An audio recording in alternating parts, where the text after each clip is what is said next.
Selamat malam pemirsa, apa kabar Anda? Dua sisi kembali ke hadapan Anda. Tadi kalau kita lihat panas dingin PDIP dan Demokrat. Memang hubungan antara PDIP dan Partai Demokrat belakangan ini cukup memanas.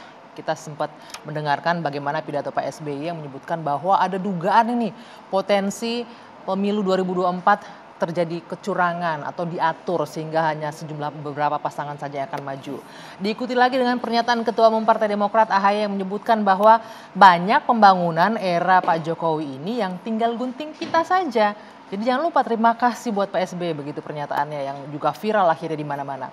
Tapi ada yang menarik pemirsa, di tengah memanasnya hubungan PDIP dan Partai Demokrat dan di tengah saling jawab, saling sindir antar kader di media sosial, tiba-tiba Puan Maharani, kader PDI Perjuangan yang juga Ketua DPR RI menyampaikan akan menjalin komunikasi dengan Ketua Umum Partai Demokrat AHY.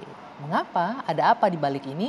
Dan apa mungkin terjalin komunikasi atau bahkan mungkin bicara mengenai koalisi? Kita akan diskusi malam hari ini di Dua Sisi bersama saya Dwi Anggia.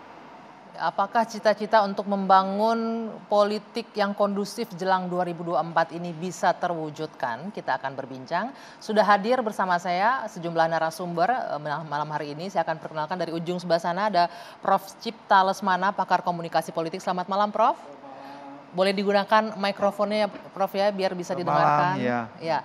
Kemudian ada Mbak Diska Putri, politisi Partai Demokrat. Selamat malam, Mbak Diska. Selamat malam, Mbak Anggi. Ya. Selamat malam semuanya. Di sebelah kiri saya ada Bung Masinton Pasaribu, politisi PDI Perjuangan. Selamat malam. Ya, malam Mbak Anggi yang cantik. Di ujung sana ada Bung Zulfan Lindan, politisi Partai Nasdem. Ini kenapa ada Nasdem gini ya? Kenapa ada Nasdem antara PDI dan Demokrat itu ya? Iya, kenapa ada Bang Zulfan? Kita akan lihat nanti kenapa. Saya menemani Prof. Oh, menemani Prof. Kalau ingat mungkin Bang Zulfan ini juga mantan di PDIP dulunya ya. Ini kenapa kira-kira kita hadirkan, nanti kita akan ikuti perbincangannya. Tapi sebelumnya saya ingin mengajak kembali pemirsa dan juga Bapak Ibu semuanya untuk melihat bagaimana pernyataan Ketua Umum Partai Demokrat berikut ini. Ada yang mengatakan zaman dulu nggak ada pembangunan infrastruktur, nyatanya banyak.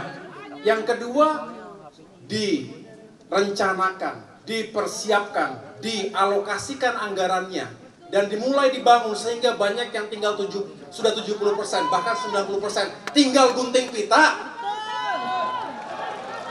Setahun gunting pita kira-kira masuk akal nggak? Ya kita nggak perlu juga diapresiasi, tetapi jangan mengatakan ini kehebatan kita 1 tahun gunting pita. Itu namanya claiming sesuatu yang ya, saya kadang-kadang juga speechless juga mengatakannya. Tapi artinya kenapa sih kita tidak kemudian oke, terima kasih telah diletakkan landasan, telah dibangun 70%, 80% sehingga kami tinggal 10% lagi gunting pita. Terima kasih Demokrat, terima kasih Pak SBY. Why not seperti itu? Artinya itu sesuatu yang fair, betul? Jangan kemudian dibilang Demokrat nggak peduli infrastruktur. Ya, pernyataan ini yang kemudian ramai menuai pro dan kontra, menuai komentar berbagai pihak malam hari ini. Makanya saya ingin bertanya ke Bung Masinton ini mengenai pernyataan ketum Demokrat tadi. Katanya tidak perlu diapresiasi kok, tapi jangan klaim lah pekerjaan yang setahun tinggal gunting pita. Makasih dong sama Pak SBY dan Demokrat gitu. Bung Masinton gimana nih? Jadi setiap pemerintahan itu kan diberikan kepercayaan untuk melakukan pembangunan. Ya. Jadi kalau ngebangun itu ya memang itulah tugas pemerintah. Nggak perlu harus minta ditepuk-tepuk tanganin. Nggak perlu harus minta diaku-akuin. Itu kan seakan-akan pengen minta pengakuan. Ayo dong terima kasih ke kami. Ayo dong terima kasih pada partai kami. Terima kasih kepada presiden kami gitu. Sebenarnya bukan begitu. Ya, bahwa umpama PDI Perjuangan itu pernah berada dalam posisi sama beroposisi di luar pemerintahan ketika masa Pak SBY. Tapi kita nggak merengek-rengek juga tuh beberapa pembangunan ya, jembatan Suramadu, bandara seperti di Palembang apa segala macam. Kemudian rakyat terus kemudian kita merengek minta pengakuan ditepuk tanganin. Ini merengek-rengek ini Anda melihatnya Ketua Ya saya nggak tahu. Okay. Saya nggak katakan itu merengek atau apa begitu. Tapi yang saya sampaikan kita yang ngebangun memang itu Kewajiban pemerintah. Kewajiban sebagai pemerintah. Itulah karena mandat rakyat itu di situ. Nah, kalau rakyat tidak tepuk tanganin, ya jangan juga memelas gitu. Ya tulus lah, itulah artinya bekerja tulus, nggak perlu harus butuh pengakuan. Biarkanlah rakyat yang kemudian menilai melihat. itu. Oke, ini Nggak perlu kita Mbak harus. Diska nih, ada 3 yang saya garis bawahi. Nggak perlulah minta-minta pengakuan, nggak perlulah merengek-rengek. Kemudian tadi janganlah minta-minta pengakuan begitu katanya. Oke. Seperti itu yang tertangkap ya dari pernyataan Ketum Partai Demokrat. Siap. Mungkin pertama kita harus mendudukan dulu nih Bang, ini konteksnya adalah di Rapimnas yang kebetulan adalah acara internal.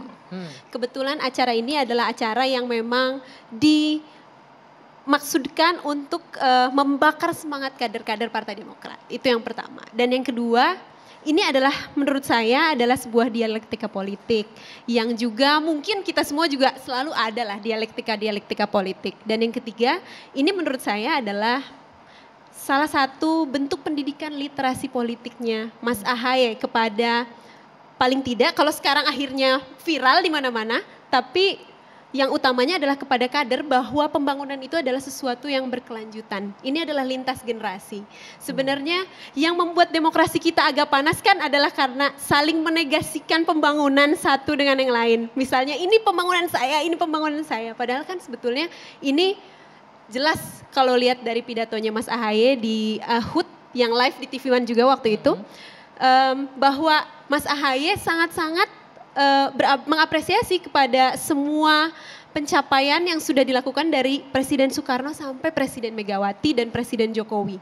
Sehingga menurut kami ini adalah bagian dari, ini adalah salah satu bentuk pendidikannya Ketum Ahaye nih. Salah satu bentuk pendidikan tapi kemudian ditangkap orang di luar kayak seolah-olah minta-minta pengakuan, merengek, melo lah istilahnya saya baca juga dari Bung Masinton ya. Melo gimana tuh melo maksudnya itu?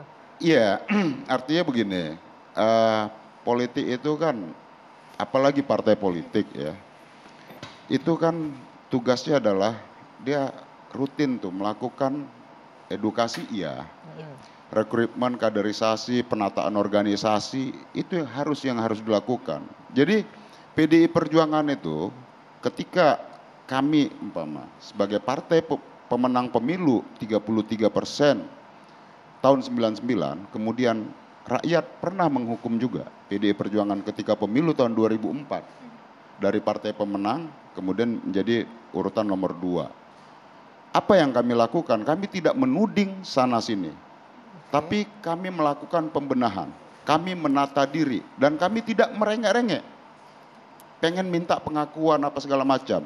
Kami melakukan penataan di dalam keorganisasian kami. Sehingga kemudian ya selama 10 tahun kepercayaan rakyat itu pulih kembali kepada PDI Perjuangan. Pemilu 2014 PDI Perjuangan pemenang.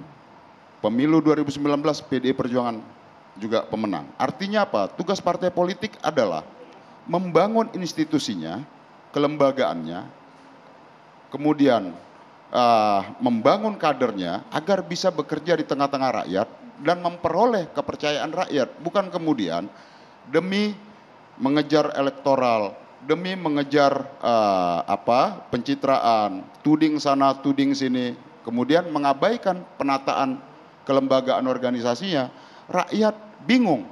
Rakyat juga tidak mendapatkan satu edukasi politik dan tidak mendapatkan sentuhan dari kader-kader partainya karena apa? Sibuk tuding sana, tuding sini. Nah, itu yang sebenarnya ini menjadi koreksi ya bagi kami PDI Perjuangan. Tentu kami tidak perlu harus menuding sana sini ya. Itulah partai, kami diajarkan untuk selalu oleh ketua umum kami itu turun ke rakyat. Nah, itulah menyatukan gerak dinamika kepartaian dengan keinginan rakyat tadi. Oke, baik, boleh ditanggapi nanti tapi harus jeda dulu. Ini berkali-kali nih, saya dengar sampai 2 kali nih Bung Masinton bilang jangan merengek-rengek, minta pengakuan. Terus ya jangan tuding sana tuding sini lah, kalau berbenah dulu jangan sibuk tuding sana tuding sini. Tapi nanti ditanggapi. Kita jeda dulu sejenak. 2 sisi kembali sesaat lagi.